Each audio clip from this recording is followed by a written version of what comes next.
Good morning, everybody, and welcome to the third in our series of immediate response activities webinar.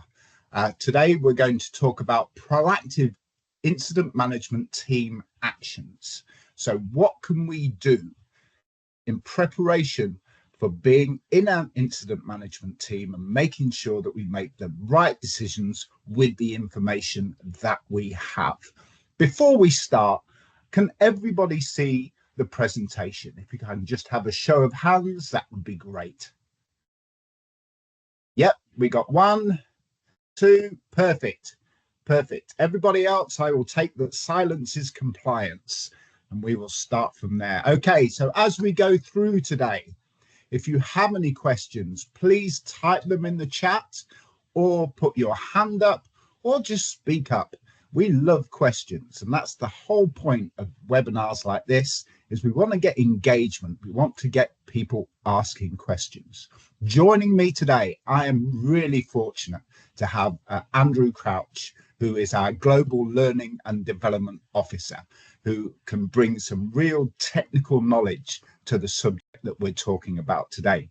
Andy, do you want to introduce yourself quickly? Yeah, thanks, Tristan. Good morning, everyone. So I'm OSRL's leadership and performance coach. I've been performance coach for 20 years. So I work across our membership with crisis management and incident management teams, helping them to think clearly and make effective decisions under pressure. I'm a former army officer, and I worked across the British Army with leaders doing the same thing there. So pleasure to be with you today, and look forward to a great webinar. Perfect.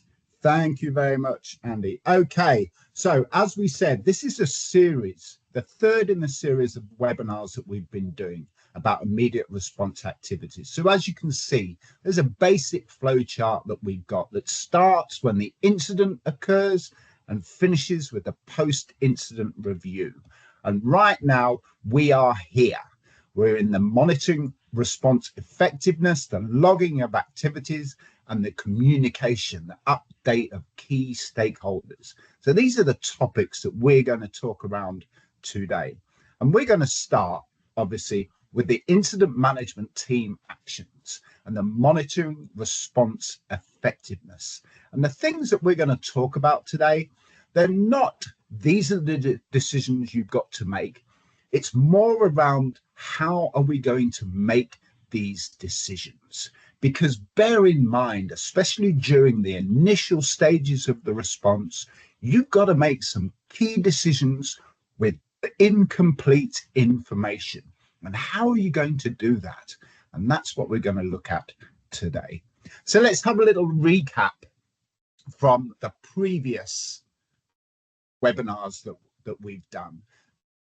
First of all, we're going to cover what an incident management team is. And I'm really sorry. I'm sure there's many of you sat there going, Tristan, we know this. But for those of you that might be new to oil spill response, or in fact, emergency or incident management, please pay attention just to this slide. So the incident management team, what does it do? So the incident management team, exactly what it sounds like, it manages the incident. Okay, so it makes sure that good decisions are made, timely actions are taken, and any negative impacts that might result of the incident are minimized and kept to an absolute minimum. We do this by forming a team with a known structure. So we have the command staff, the people in charge, the leaders of the overall response. Then we have the general staff. So these are people in operations, planning, logistics, finance, administration. So these are people with key tasks or goals to carry out. And then beneath them, we have strike forces and task forces. So strike teams, task forces. So these are the teams that do specific tasks. So if we're doing shoreline cleanup and assessment techniques, or if we're doing, like it says on the screen there, boom deployment, shoreline cleanup, dispersant spraying, these are the teams that will carry those goals out, or those activities out. Key to running a good incident management team, or any team, is having a really, really good understanding of what your goals and objectives are, and then how you communicate them out. How are you going to pull everybody along to achieve your common goal? Okay, and that is vital. That communication is absolutely vital. But just as vital as having all these goals and objectives is to know which ones to make a priority, which ones are most important, that have the biggest, excuse the term, bang for the buck. Where are you going to make the biggest impact, especially during this initial response? So how do we prioritize our objectives? Because what you'll find is you'll have a list of goals, a list of objectives, and they're all important. But your resources, especially during that initial stage, aren't all there yet. So with the resources you've got, how do you prioritize what you're going to do? And then, of course, last but not least, this task assignment process. You are the incident management team. You're going to be in the emergency operations center, okay? You're going to be based in an office somewhere. You're not going to be the people out doing the actual tasks. How are you going to communicate to the individuals who are doing those tasks what it is you want them to do? And historically, many times these people have not been within your organization. They could be subcontractors, they could be volunteers, they could be members of a National Guard, for example. So how are you going to communicate to them? How are you going to work out, okay, so this is what they know and this is what they can do and this is how we can support them? And then critical to this is setting the timeline. How long is it going to take them to do? Okay, fantastic. So that's a little recap of everything that we've touched on so far. Now, I want to talk about heuristics. Now, before you go, oh, here we go, Tristan's going off on one of his personal rants again. Heuristics. What matters most to us is not generating the best plan, but achieving the best possible result. Whenever we attend drills and exercises, what we find are people focusing in, especially with the ICS, the Incident Command System, they focus in on the forms. They get caught on these forms, and they think the information that they put in these forms is set in stone and they'll never change them. So they've got to be right first time, which of course is not true. And heuristics is the study of the ability to make decisions without all the information that you think you need and in a limited time. And as it says there, it's one of the central elements of the US Marine Corps Combat Hunter program. And if you want to talk about decision making under stress, then if you're a US Marine and you're out in a war zone making life or death decisions for your troop, then this is something that we should learn from. So a good decision is made by knowing what to look for. What key information do you need? And then what decision that information will drive you to make. And I will add a fourth one to that. And that's understanding that you can be flexible with that decision.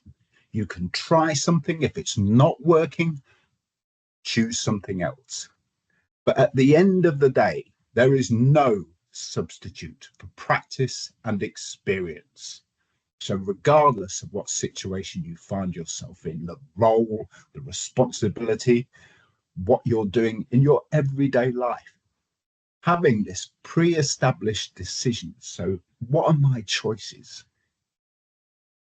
Having that knowledge to be able to choose the right decision based upon the information you're given comes from this practice and experience. And that's why when we do drills and exercises, we try and make them as realistic as possible to really drive people into understanding how they're going to make decisions, especially when they're under pressure, when they're under a little bit of stress. So talking about being under pressure, under stress, everybody makes decisions in a different way. You see this in your everyday lives. I see this in my personal life. The way I make decisions and the way my wife makes decisions are totally different. I tend to be a bit more gung-ho about making the decision. Now, hands up, they don't always work out the way I think they do. Whereas Kelly will wait, gather more information, and then make a decision. We balance out each other quite nicely, but after 13 years, we understand how the other person works. And this is the important thing for us to consider about ourselves. How do we view the world? Do we view the world with the view that, yes, everything's going to work out? I don't know if anybody has seen the latest Deadpool movie, but a theme running through that movie is his unwavering conviction that everything is going to work out. So he has that. So there's mindset, knowing how we approach the world. Are we going to approach it with an open mind that everything is going to work out? Or are we going to be more realistic that things might go wrong? They both have pros and cons to them. But understanding ourselves will give us the tools that we need to make good decisions. Now, the next is the skill set. So this is what we have the capability to do based upon our knowledge and our experience. Have we been in this situation before? Have we had to learn through either case studies or actually doing some things? So, for example, yesterday, I was at the gas station and a vehicle next to me, an older Jeep, with a young guy driving it. He couldn't start his Jeep. He tried it again and again and again and killed the battery. Now, all of us have had old first cars, so you know that just trying to turn it over and over and over isn't going to achieve a good result. We had a quick check through the fuel system. Hey presto, we're able to start it again. But if I didn't have that knowledge, that mechanical knowledge, then I think I would have done the same that he did. And then last but not least, the tool set. So what can we bring with us? What tools can we use to make sure that we get the job done? And this can be anything from incident management handbooks that list out the roles and responsibilities for the different positions within the incident management team. It could be our network of people that we've built up over the years. So if we're faced with something, that we can call somebody and said, hey, Dave, I've got a problem. I'm trying to do a risk assessment on a rail bridge that's got a railway and then also a refined products pipeline running next to it. I know you deal with this. What do you think I should look for? So the tool set. And from all these things, we learn our risk tolerance, our values, and our goals. What is personal to us? And I see Joy Santos.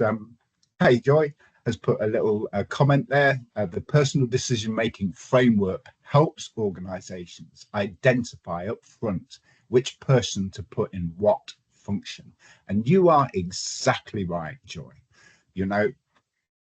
Having the person with the right personality to lead, to organize, to be focused in, to get things done is absolutely key. to an effective and efficient response. I'm going to hand over to my colleague now to talk us through the next few slides.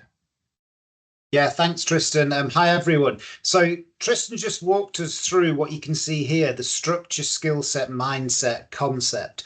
And this is really a holistic view. So we're zooming out and saying what makes a broad incident competence. What does that look like? So in order to have competence when you're under pressure, you need the right structure. We've just talked about ICS. IT systems are critical. All these structures help you manage the chaos potentially that you find yourself in. You also need people that are clear on their roles. So role clarity, who is doing what, all part of the structure. We typically find most of the members we work with are really well drilled here.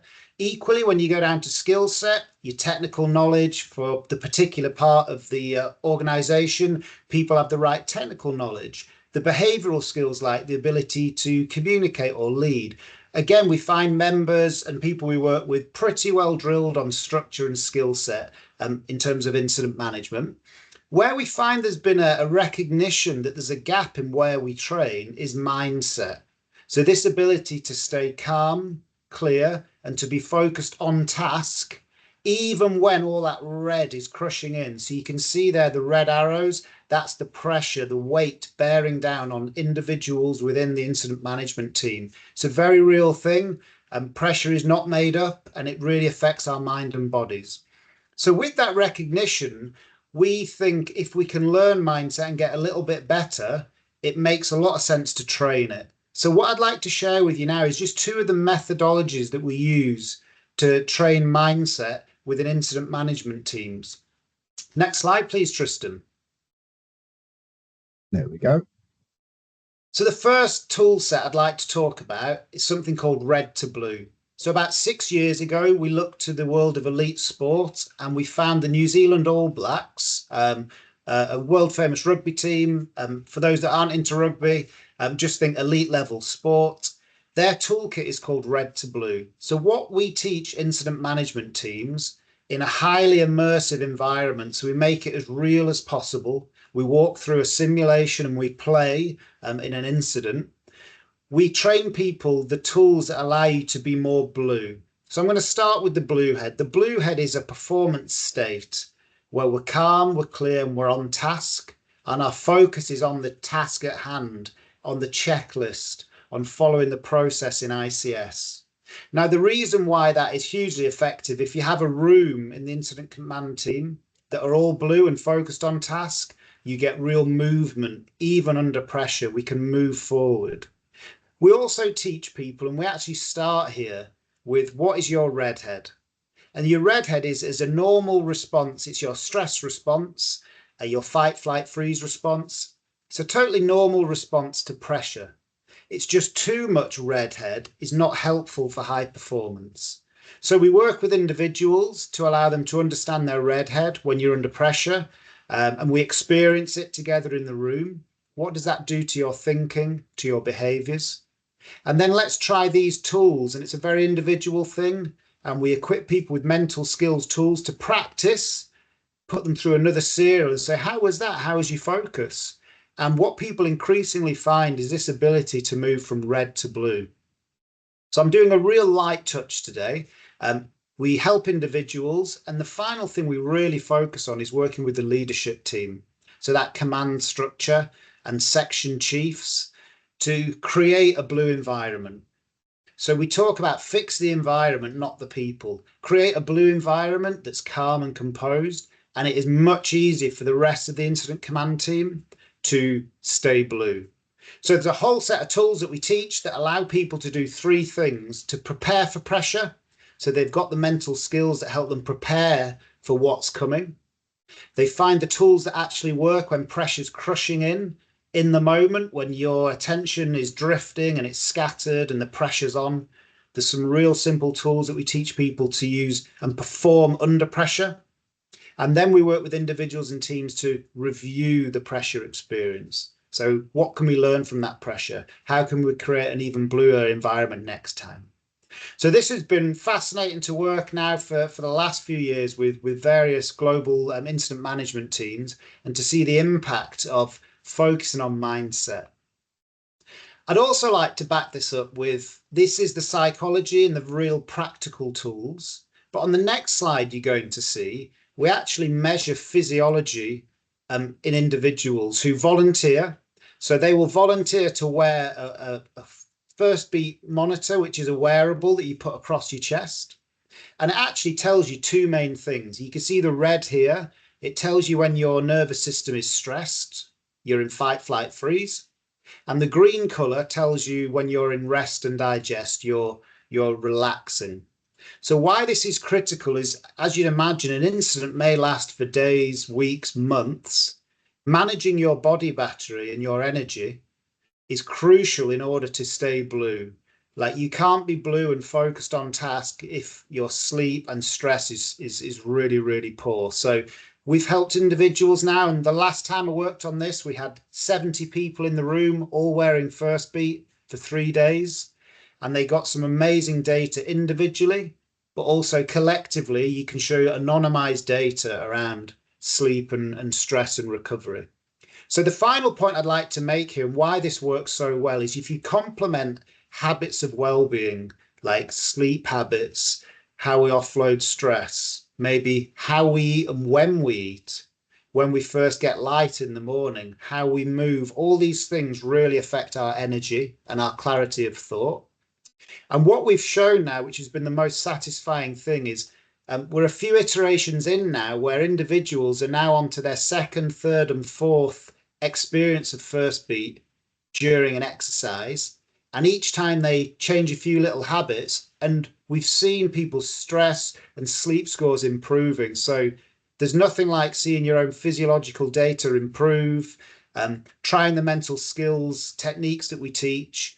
And that is what enables both individuals but in a team to walk towards pressure with confidence. So it's a really fascinating, and I can see a comment there, interesting approach. And yeah, it's been really effective for the teams been working with. Tristan, I just wanted to zoom out and give a slightly different view on performing under pressure. No, that's really a really good introduction to this this topic, and thank you very much, Andrew. And what I'd be interested in is the attendees for this webinar.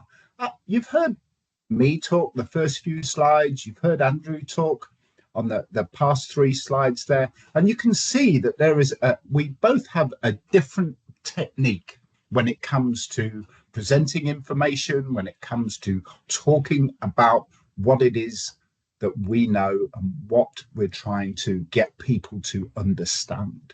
So based upon what you've heard already, I'd be interested to know who out of myself or Andrew you feel would be the better incident commander for an incident management team, and why. So you can type that down in the chat there, or at the end we'll have some time for questions. So please, you've heard us both talk at the moment. I want to hear your feedback about who you think would be able to lead a team better and why. Okay, so moving on, we've talked about how an incident management team would gather information, would understand what is happening, make decisions to deal with that incident, and then be able to change, if needed, those initial decisions and adapt their approach to get the best outcome, with an understanding of how they personally make decisions and lead the team forward.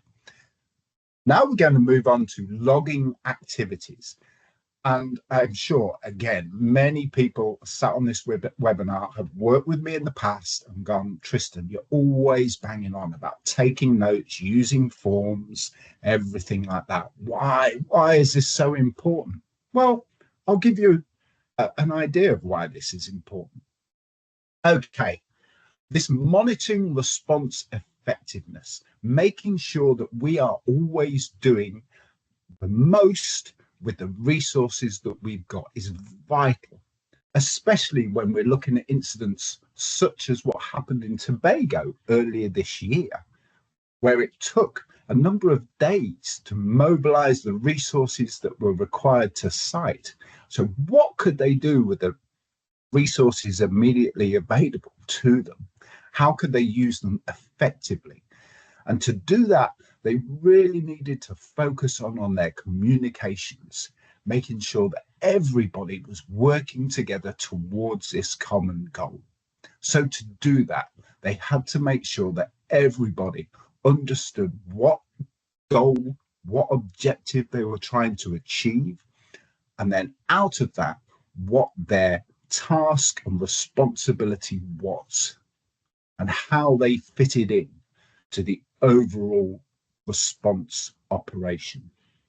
Okay, and because there were so many different entities involved, we had to make sure that everybody understood how they fitted into this overall structure and how we communicated with them in a clear and effective manner. So not using abbreviations and jargon, understanding that for many people, this was their first practical response.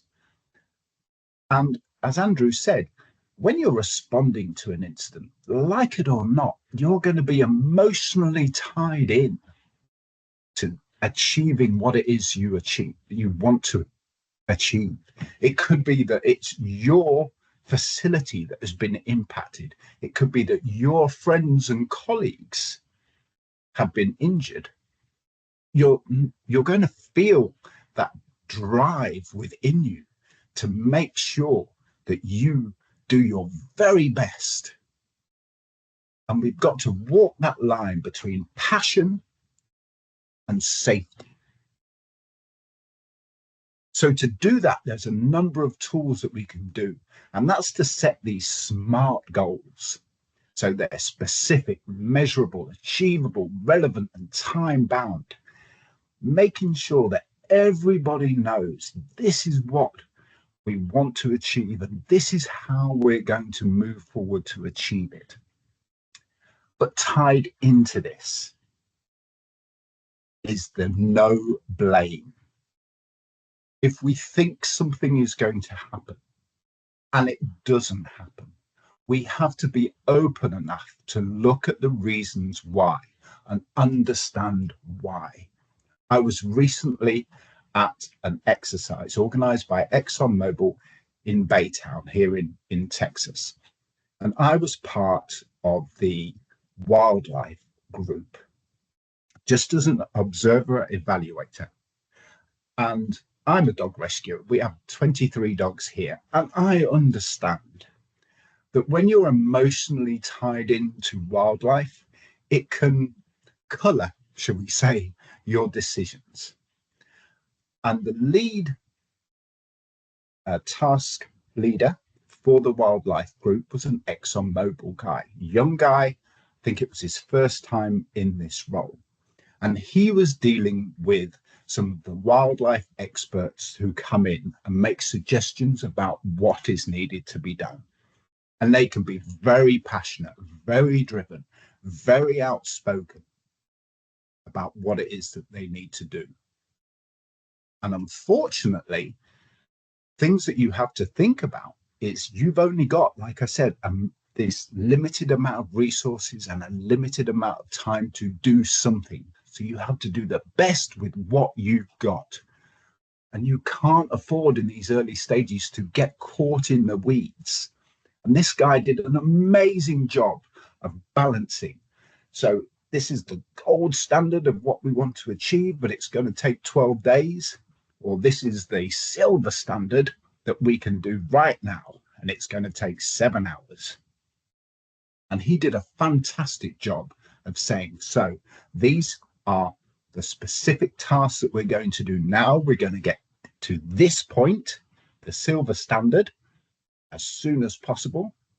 And then as we learn more about the incident, we will grow up to the gold standard. And the communication that he did with the team, with the wildlife experts, was fantastic. And that wasn't because he'd done the wildlife role before. That was just his personality, understanding this is what I'm trying to achieve. These are the people that I need to take with me. I need their help. So I have to get them on my side. And everything that he did was recorded, written down. If things weren't working, then he'd be able to identify, yes, this isn't working. We need to do something else. So to do that, he made sure that he recorded his actions so he could go back, look at the decisions he'd made, see where he'd gone wrong. And one of the things he did really well was take responsibility. Even at the end of the day, if it wasn't his actions that went off site, he said, I should have been more clear about this, or I should have been, more on top of that. Because what we learned was that everybody has good ideas, and it's important to prioritize those ideas and then communicate what is happening. And within the incident management team, a way that we do this is we use the planning P. Oh, sorry. I'm just getting over the flu.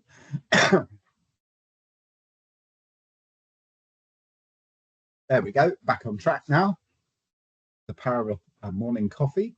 We use the planning P that's on the right-hand side there, which is just steps that we go through to make sure that we developed a plan for the operational period with the understanding that things might crop up, that we need to change what it is that we're doing. And then on the left-hand side, this situation status display board that is a way that we can communicate what it is we're doing to anybody that comes in to the Emergency Operations Centre. So I was recently in Guyana. We do a workshop with RAC Rempatec, with RPEL, and the Guianan authorities, where we were looking at their national plan. We did a review on it and see where it needed updated. It was a very key event. There was a lot of important people there, but we were also visited by a lot of important people. And on the first day, what we found is everything stopped while this person came in, asked questions, and, shook hands and did everything like that, which was great. We love that. However, we had specific tasks to do and limited time in what to do, when to do them, sorry. And what we developed is basically this situation status display board. So we had a little area by the front door that when people came in, we could have one person go over to them and say, this is what we're doing, this is where we're at, the whole dog and pony show that answered 99% of their questions. So when they did come into the main room, then we could, I know this might sound about mean, but we could get them in and out in about 10 minutes with the least disruption. And it worked really well. And we all know in our daily lives, if we're trying to do a task, but we get interrupted every 5 minutes by people asking questions, it puts us off our journey. So anything that we can do to make sure that we are able to concentrate on what we do is best for us. Tristan, and then can I just add? So I think you're giving some really great examples around, the importance of, we talked about structure, skill set, mindset, and actually the clarity that structure gives, the planning P, the situation display board. That's so important for managing when pressure is on. So Tristan's given several examples now, but I just think really key. And equally, in the first example with the wildlife lead in Baystown, that ability to focus on the task, to keep moving, prioritization, but actually the blue head that person showed, in order to focus and not get stuck too much on perfect. and to be clear on what was next and what is realistic. So just to really give the audience that chance to recognize when structure, skill set, mindset's in play. And this is a good example here now of the structures that are really helpful for managing that chaos that might be there. Absolutely. And I see Dario's put a good comment into the meeting chat here, and it says it's so common in real life how incident commanders come with goals that are so difficult to achieve and especially measurable. And a goal should be measurable, otherwise it's difficult to know if a task has been achieved in the right way. And Dario, you are exactly right. Many people approach a response with preconceived ideas of what needs to be done and how quickly it will be doing. As a light aside, my wife watches TikTok videos and she sees something on TikTok that she wants done, and a TikTok video is 45 seconds long, and she thinks that's how long it's going to take me to make something. So she will come up and say, okay, where are you now? Look, it's clever editing. I'm still working on it. And it's the same with these preconceived ideas with our not just incident commanders, but it could be our section chiefs or even team leaders. And we're going to talk about how we communicate on the next few slides, but it's the leading upwards, so which is the term where if somebody comes to you with an unreasonable request that you can't do, one of the ways that I found is good with dealing with this is understand what is it that they're trying to achieve and where this fits in to the overall response operation. Because 99% of the time, our incident commander will want the best for the operation. It's not like they're requesting that, a large portion of the resources that we have taken to their house to protect their house. They want the good outcome from the response. And what we can do is go back to them with a plan. Say, you asked me to do this. This is what I think I can do to partly achieve this goal. Can you tell me how we can make up those gaps? Again, it's all about relationships. If we know them, if we have that relationship where we can talk to them, then so much the better. I've seen it handled in a number of ways. The best way is to take the Andrew Couch approach, which is be calm, be clear in your communications, have a plan to at least achieve partial goals or objectives that they request for you, and be open to listen to them. Or you got my approach, where I can get very emotional. Everybody's an idiot and it's my way, and what you're asking is just totally unreasonable. Who do you think gets the better outcome? It's going to be Andrew. It's going to be Andrew every day of the week, because he's a much, much better communicator, especially under pressure. So talking about that, we're going to look at updating the key stakeholders, so communication. And one of the key parts, like I just said, of being a good communicator is to know thyself, which is a Socrates quote. I believe it was chiseled on the temple of Athena, apparently. So communication during a crisis begins with an understanding of the crisis style that best defines you. And then we have 5 here. Are you calm, considered, in control? Are you quick thinking and efficient? Are you detail oriented and diligent? Are you a big picture strategist? Are you empathetic and caring? You can tell I'm not, because I can't even say the word. But now, with an understanding that you might be a little bit of all of these, it's not easy to pigeonhole people and go, oh, it's just big picture. or, oh no, they're very empathetic. They understand the struggles that we're having now. You're going to be a little bit of everything. But if you understand what your main personality is, then you can know, hey, I'm really good at this, but then I might get a bit carried away and emotional. And actually, in the chat here, I can see that somebody's said, oh, Joy, yeah. She says about the EMT leaders, it's scary to even comment on your question, as you're both a team of known experts in this subject. Well, thank you very much, Joy. But you're right, you know, because we come from an organization where we do this for a living, we do have a lot of knowledge and experience we can bring to the incident management team. So therefore, you know, we can offer that rational hand, you know, that calming hand that people know, hey, if I have a problem, I can always talk to Andrew. I can always talk to Tristan. How have other people dealt with this? What is a way that's worked, or even a way that hasn't worked? I've always said, you know, I should never be held up as a shining example of the best way to do things. I'm much more a cautionary tale, but I would like people to learn from my mistakes. So when we are talking about how we communicate to people, understanding the best way that we can communicate and what the other people will listen to.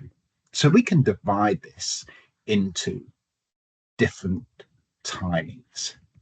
So in the first 15 minutes, stay calm and organize. And this is not just for these major events where we're standing up our incident management team.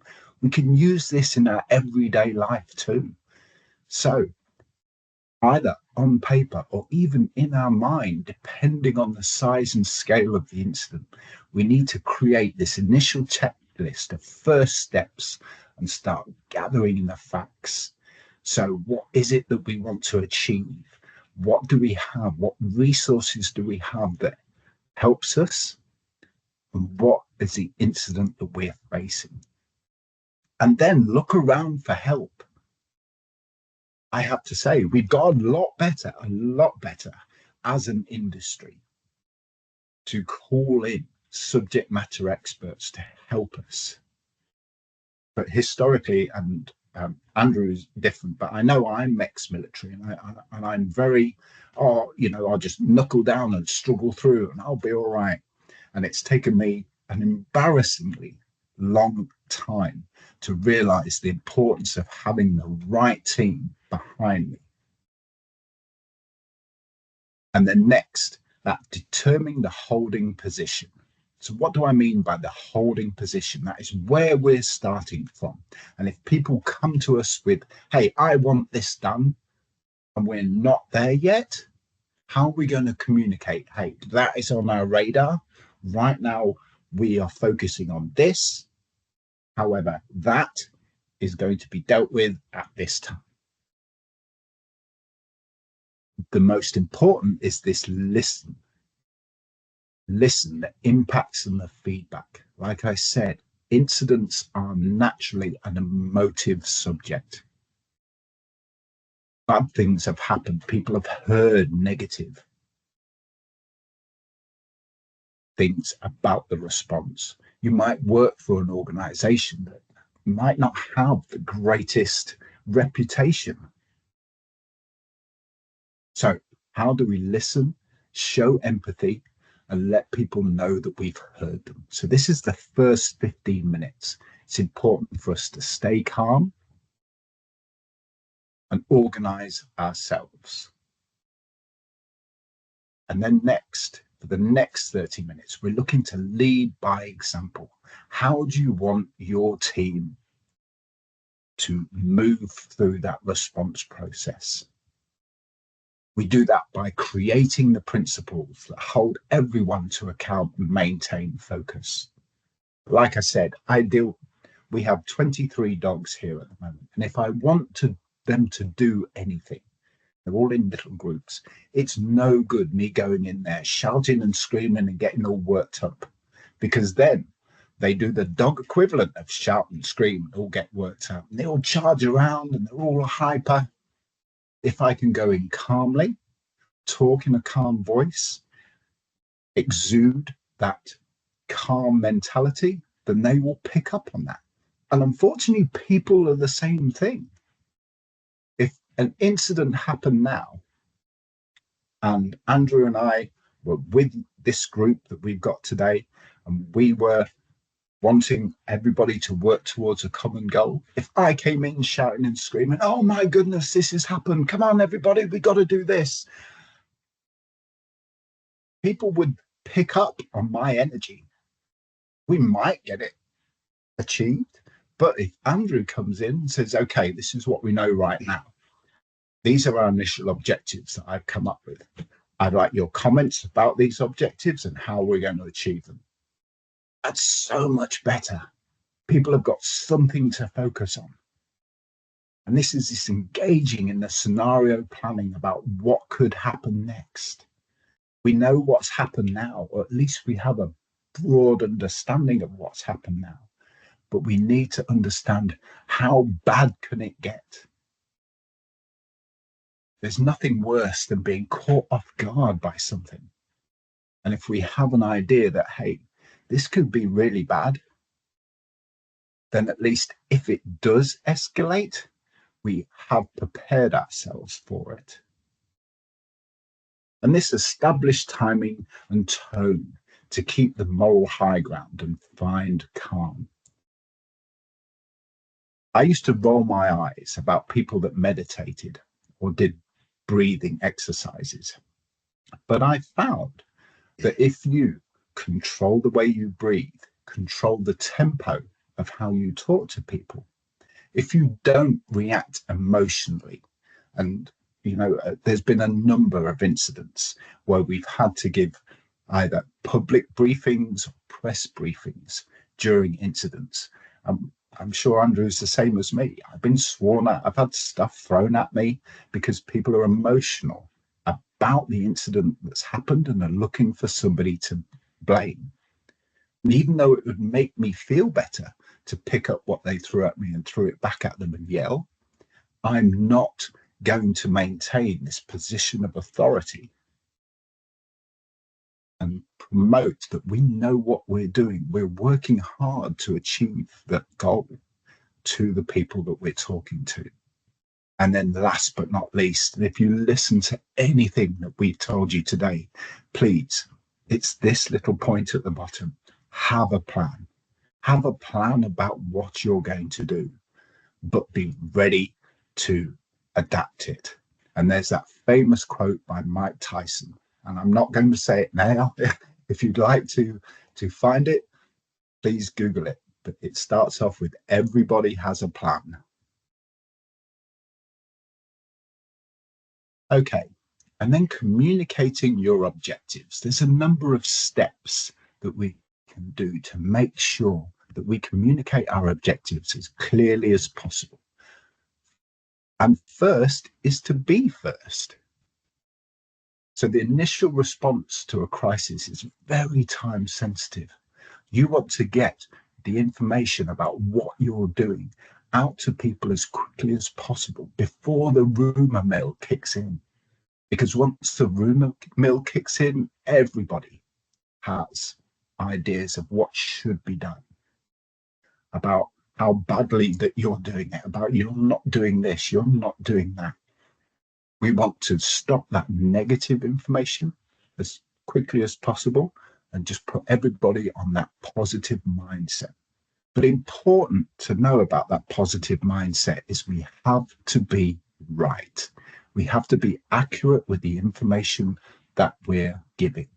And if we don't know the details, be clear that we don't know the details. But make sure people know what you're doing to close those gaps. And that all builds to make us a credible resource of information. Are we honest? Are we trustworthy?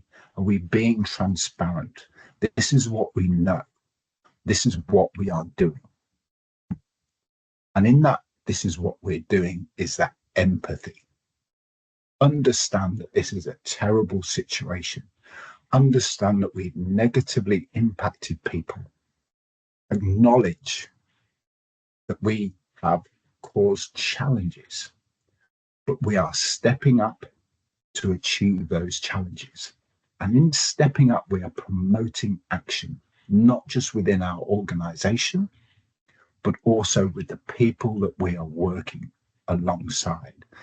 And in that case, we have to recognize the people that we're working alongside. We can't do this on our own. We can't do this in isolation. It takes a tribe, it takes a team. So we have to recognize the work that others are doing to help mitigate, to manage and respond to this crisis.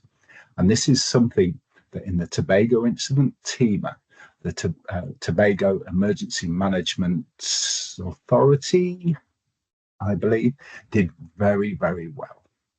They absolutely recognized the work that others were doing to help mitigate that impact. Okay, so that was today's webinar. We went through a number of different points. We started off with the incident management team actions, how we made decisions, and how we monitored our response effectiveness. And when we talk about monitor response effectiveness, we always think, oh, how well's the boom working? How good is the dispersant working? But we're also talking about ourselves. How are we handling the stress, and what can we do, as Andrew spoke about? How can we train ourselves to manage those stresses that we've got to deal with?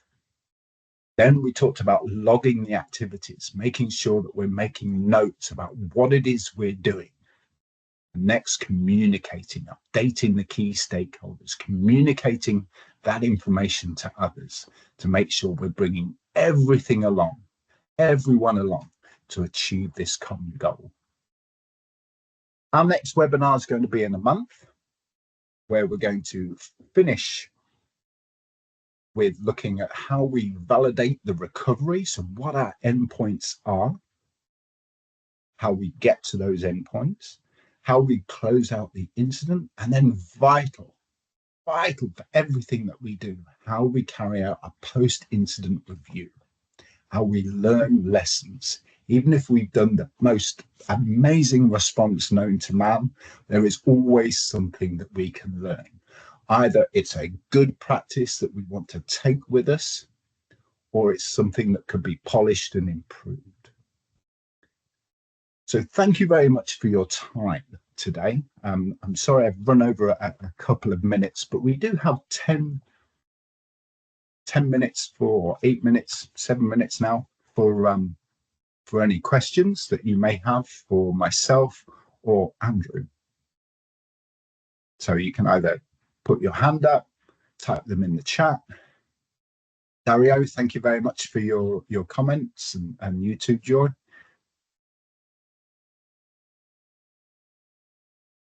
And if anybody is interested in carrying out one of our red to blue training sessions, the information is on the website, Andrew, or? Yeah, sure. Yeah, absolutely. Or reach out to either of us, but the OSRL website. Yeah, and they are very, very hands-on. You know, we use different scenarios to put you in a stressful position. Any of those those of you that have come to any of the trainings that I do, I use slightly different techniques than Andrew does to put people under stress. I tend to use raw eggs, which has, but you know, we try and tailor the training to the group that we're dealing with.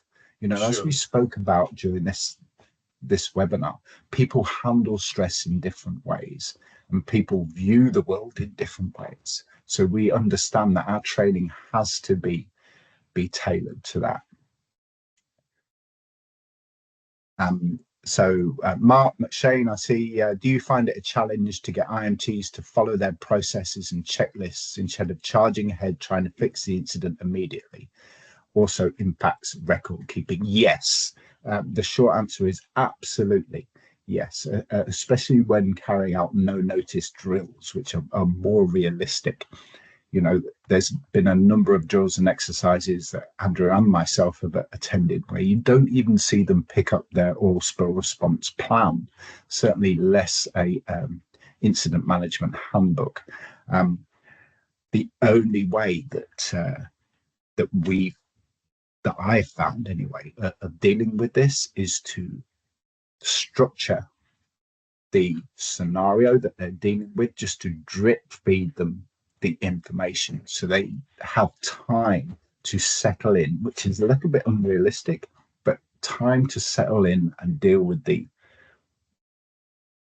logistics, should we say, of setting up the management team. Yeah, I think another key point as well, thanks Tristan, is ultimately it's training and it's practice. So the more mature a crisis management team is, the more training and practice they've gone through, gradually working through harder and harder scenarios, you will get to a steady state where a team can respond effectively. And I guess the phrase here is you don't rise to the occasion, you fall to your lowest level of training. And that's really important, particularly if it's actually a real incident and there's real pressure and consequences at play. You need that maturity of skill set. So I think that's why we are clear that it's a competence, it's broad structure, skill set, mindset. Not one is more important than the other, but all three come together and you need to train it and practice it in real immersion. Absolutely. Yeah, thank you, Andrew. And I see Tracy has asked a question. Is this the only spill response training you do? Do you deliver any other emergency response training? So all our training it is focused around oil spill response, especially the practical sides when we're talking about responder training. That's how you use the response equipment, anything from boom, skimmers, dispersants, aerial surveillance, whatever it is you need. It tends to become broader when we're dealing with incident management and crisis management, and of course the red to blue training that Andrew is talking about, which can be utilized for any emergency, not just oil spills, because you're going to be under the same stresses if you're dealing with impacts from a hurricane, or if you're dealing with COVID or a global pandemic. You're still going to need that system in place to understand how you make decisions. So yes, we do leadership emergency response training. We can either do role specific. So if you say, I'm going to be a operations section chief, we will train you to how to be the best operations section chief you can be. Again, please just let us know.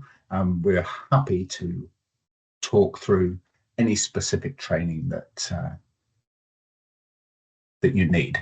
Samuel says, I'm working on rotation and missed some of your training session. That's fine, Samuel. This will be on our website and you'll be able to see the recording of this session.